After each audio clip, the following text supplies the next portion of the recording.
जंग हारने के कगार पर पहुंचा इजराइल, ये बड़ा सवाल और बड़ा पर्दाफाश हुआ है। आज की सबसे बड़ी खबर और सबसे बड़ा सवाल यही है कि इजराइल या क्या ये जंग हार गया है? क्या मिडिल ईस्ट के मैदान में नाकाबिले शिकस्त मानी जाने वाली आईडीएफ के हौसले पस्त हो चुके हैं? ये सवाल इसलिए क्योंकि आईडीएफ चीफ एयाल ज़मीर कहते हैं कि फौज कम है, अंदरूनी टूट का डर है, जंग के मैदान में रिजर्व फोर्सेज अब और नहीं लड़ पाएंगी। दूसरी तरफ मुकाबले में जो मुल्क है उसने फौज में 10 लाख नई भर्ती का दावा भी किया है, लेकिन फिर सवाल उठता है कि इतनी आसानी से इजराइल कैसे हार मान सकता है? कहीं इजराइल की नई कोई चाल तो नहीं? क्या ईरान में बूट्स ऑन ग्राउंड से दूरी बनाना चाहते नेतन्याहू? इन तमाम सवालों के जवाब आज जानेंगे। फौज कम, खजाना खाली और इसराइल के अंदर आपसी जंग, क्या इजराइल हार के कगार पर है? आज की सबसे बड़ी और सनसनीखेज यही खबर है। इजराइल की सरकार और आर्मी में इख्तलाफ खुलकर सामने आ गया है। सरकार और आईडीएफ के बीच एक खुफिया मीटिंग हुई है। इस मीटिंग में चीफ ऑफ आर्मी ने हाथ खड़े कर दिए हैं। इजराइल की वो फौज जो कभी हार नहीं मानती, आज अपने ही बोझ तले दब रही है, टूटने की कगार पर है, ढहने के करीब है। ये सनसनीखेज पर्दाफाश खुद आईडीएफ जनरल एयाल ज़मीर ने किया है। आईडीएफ चीफ एयाल ज़मीर ने इजराइल के लिए खतरे की घंटी बजा दी है। उन्होंने ऐसा बयान दिया है जिसने ईरान में जश्न का माहौल पैदा कर दिया है। इजराइल के बारे में दुनिया का नजरिया हमेशा उसकी ताकतवर फौज और मोसाद की खुफिया ताकत पर टिका रहा है, लेकिन आज हकीकत इसके उलट नजर आ रही है। आईडीएफ चीफ एयाल ज़मीर खुद आर्मी के कोलैप्स होने की चेतावनी दे रहे हैं। जानिए कि जो चीफ इस तरीके की बातें कह रहा है तो जाहिर सी बात है, बात कुछ गंभीर है। इसकी जो वजह है वो सरकार और सरकार की पॉलिसी और इजराइल में फैलती सिविल वॉर का खतरा। सबसे पहले आपको बताते हैं कि आईडीएफ चीफ ने सीक्रेट मीटिंग में क्या बॉम्ब फोड़े। आईडीएफ के लिए लड़ने वाले जवान खत्म हो रहे हैं, उन्होंने कहा। इजराइल के लिए पहला बड़ा झटका है कि उसके पास लड़ने वाले जवान खत्म हो रहे हैं।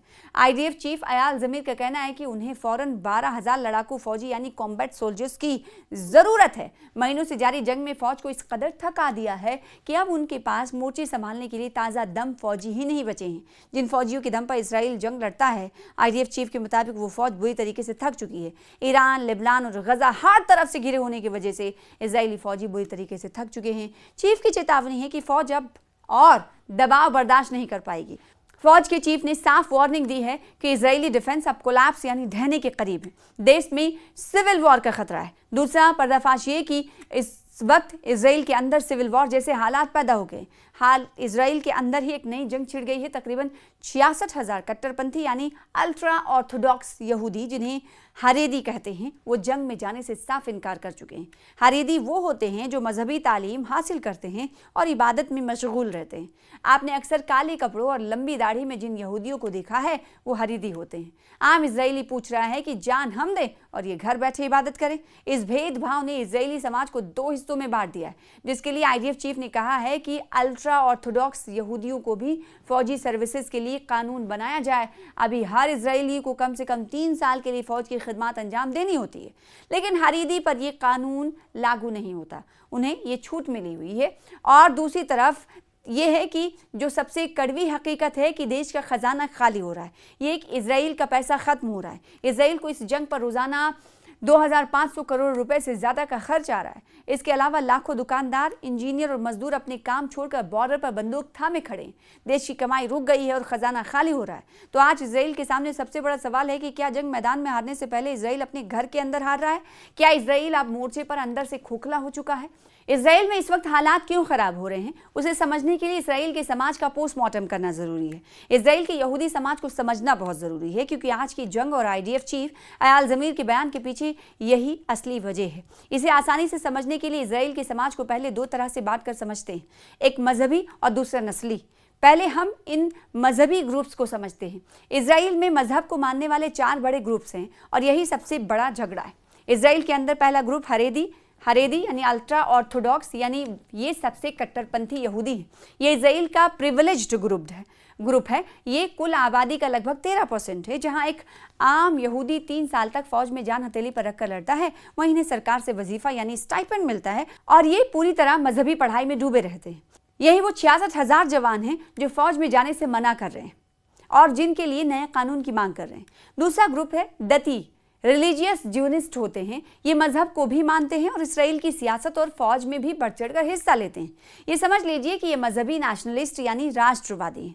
और तीसरा ग्रुप है मसोरती। ये थोड़े सॉफ्ट और लिबरल किस्म के लोग होते हैं, यानी बीच के लोग। ये पूरी तरह से कट्टर नहीं, लेकिन जो रिलीजियस एक्टिविटीज़ या फेस्टिवल्स होते हैं, सबत हो, हर सैटरडे को मनाते हैं, उसे लेकर काफ़ी संजीदा होते हैं। और चौथा ग्रुप कहलाता है हिलोनी।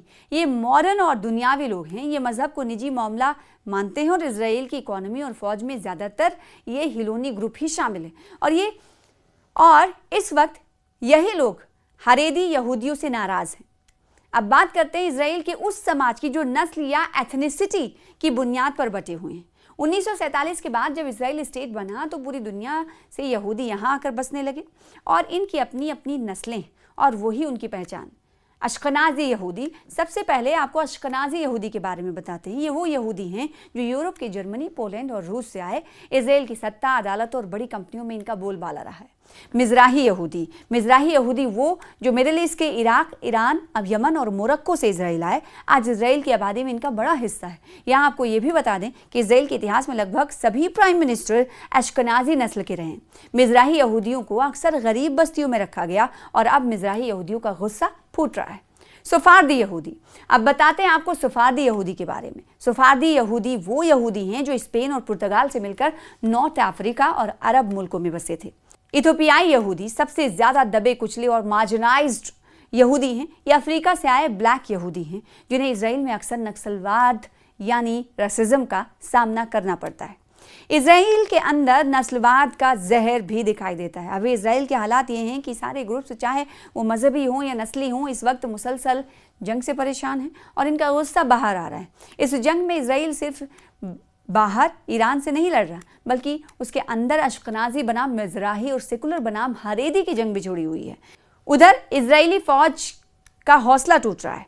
जी हाँ, IDF के अंदर पनप रही गहरी बेचैनी और मायूसी की वजह से लंबे वक्त से चल रही जंग, ईरान का जवाबी पलटवार, बदलता हुआ ग्लोबल और स्ट्रैटेजिक बैलेंस है। बरसों से जारी मिलिट्री ऑपरेशन ने फौजियों को जहनी और जिस्मानी तौर से पूरी तरह से निचोड़ लिया है और अब उनके लिए ये समझना बहुत मुश्किल हो रहा है कि जिस टारगेट के लिए अपनी जान को हथेली पर रख कर आगे बढ़ रहे हैं वो आखिर हासिल कब हो गया। 12,000 से 15,000 नए जवानों की ज़रूरत है। जी हाँ, ये बड़ा आपको बताएं मैन पावर को लेकर, सोल्जर्स के मैन पावर को लेकर बड़ा पर्दाफाश हुआ है और ये आर्मी चीफ ने किया है और शदीद बहरान है। यानी लड़ने के लिए इजराइल के पास फौजियों की तादाद कम पड़ गई। ताज़ा रिपोर्ट्स के मुताबिक इजराइल को फौरन 12,000 से 15,000 तक नए जवानों की ज़रूरत है ताकि मोर्चे पर थके हुए फौजियों को कुछ राहत दी जा सके। इजराइल की असली ताकत उस रिजर्व फौज, उसकी रिजर्व फोर्स है। रिजर्व फौजी दरअसल ईरान के वो आम शहरी होते हैं जो अपनी ज़िंदगी में डॉक्टर, इंजीनियर, कारोबारी, स्टूडेंट्स होते हैं, लेकिन कानून के मुताबिक उन्हें अपनी जवानी के कुछ साल फौज में गुजारने पड़ते हैं और उसके बाद वो अपनी नॉर्मल जिंदगी में आते हैं। मगर शर्त ये होती है कि जरूरत पड़ने पर या जंग छिड़ने पर उन्हें कभी भी घर बार और काम काज छोड़कर वापस वर्दी पहनकर जंग के मैदान में आना होता है, जिसे एक कॉल अप कहा जाता है। इजराइल की असली ताकत यही लोग हैं। आलम यह है कि ये रिजर्व फौजी पिछले 1.5 साल से लगातार जंग के मैदान में फंसे हुए हैं और उन्हें साल में 150 से 190 दिन तक वर्दी पहनकर मोर्चे पर लड़ना पड़ रहा है, जिसकी वजह से उनका जहनी तवाजुन बिगड़ रहा है और उनके घर और कारोबार बुरी तरह से बर्बाद हो रहे हैं। रिजर्व सोल्जर्स की इस थकान और बर्नआउट ने इजरायली सरकार की नींद उड़ा दी है, क्योंकि अब ये फौजी लंबे ब्रेक की मांग कर रहे हैं और फौज के पास उनकी जगह लेने के लिए नए जवान मौजूद नहीं है। इसीलिए कहा जा रहा है कि इस वक्त फूट पड़ने के आसार है।